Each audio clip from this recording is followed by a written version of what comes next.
জাতীয় নাগরিক পার্টি এনসিপির আহ্বায়ক নাহিদ ইসলাম বলেছেন, গণ অভ্যুত্থানের পরে সংস্কার ও দেশ গড়ার বদলে ক্ষমতা ও দ্রুত নির্বাচন চায় কিছু দল। কিন্তু নতুন সংবিধান ও আওয়ামী লীগের বিচার ছাড়া সুষ্ঠুভাবে দেশ গড়া সম্ভব নয়।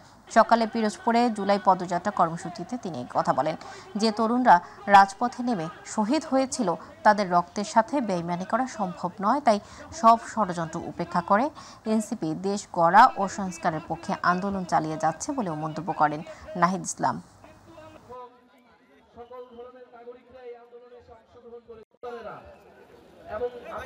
দেশের সংস্কারের পক্ষে আজকে যদি কেউ না থাকে, আমরা যে তরুণরা রাজপথে নেমেছিলাম, আমাদের আহ্বানে যারা আপনারা নেমেছিলেন, আমাদের আহ্বানে যারা এসে শহীদ হয়েছিলেন, তাদের প্রতি আমাদের দায়বদ্ধতা আছে। আমরা রাজপথ থেকে সরে যেতে পারি না। ঝড় বৃষ্টি যা কিছুই হোক না কেন, আমাদের রাজপথে আমাদের লড়াই চালিয়ে যেতে হবে।